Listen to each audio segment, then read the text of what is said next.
What if we told you that you could actually see how stressed or regulated your nervous system is? Not a guess or an assumption, but an actual measurement for you and your family. At our office, we use something called neurological insight scans to assess how well your nervous system is functioning. Because your nervous system controls everything: sleep, digestion, behavior, immune system, hormones, and overall healing. And here's the truth: every member of your family experiences stress differently. It's not always about the actual stress itself, but how each of us perceives that stress and responds to it. And that is greatly determined by where each person's nervous system is at. So we can see that and we can measure that and take that tangible data and use it to help us head in the direction we want to move forward. So, exactly, what are these scans that we're talking about? Here at Rising Health, we use three different types of scans. First is what's called the neurothermal scan, which looks at how your autonomic or automatic side of your nervous system and how your brain is communicating with your organs and tissues. It's picking up on temperature. It rolls up your back and takes temperatures from one side to the other. The temperature to the skin is regulated by your blood flow, which is regulated by where your nervous system's at.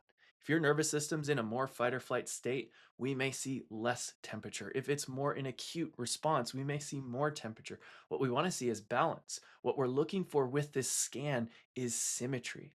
Balance within the temperature of your skin, which is a reflection of how the nervous system is responding. Because if there's a lack of communication or an interference of communication to the nervous system, it can show up on this scan as imbalance. And it can show up in your life as digestive issues, as immune challenges, and chronic stress patterns. And even in babies, we run this scan on everyone in our office to see how their autonomic nervous system is functioning from this level. The second scan is the electromyography scan, or EMG scan.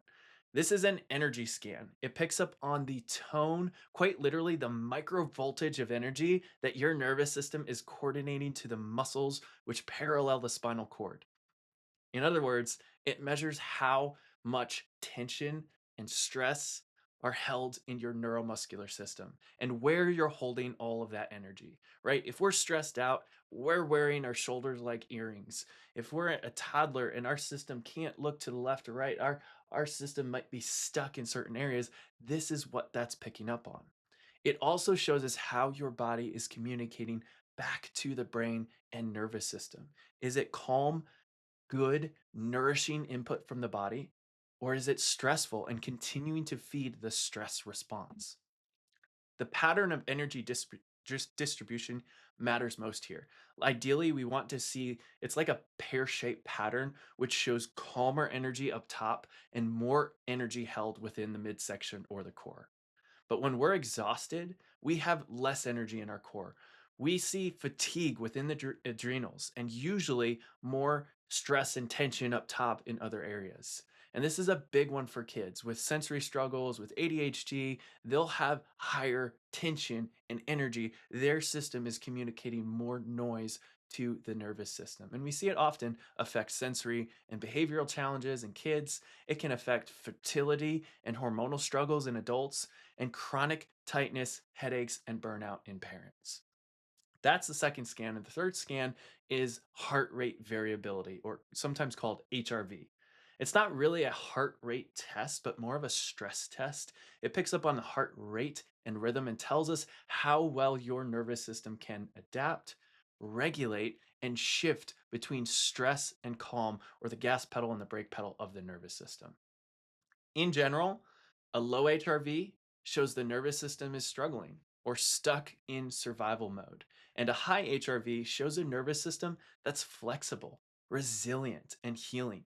And here's why this matters for everyone: stress doesn't skip anyone in the family. Babies deal with birth stress, feeding issues, sleep struggles. Toddlers and kids face tantrums, sensory challenges, and immune stress.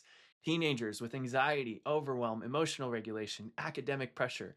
And for parents, it's chronic stress, fatigue, hormone imbalance, and burnout. And here's the most important part: families don't heal in isolation.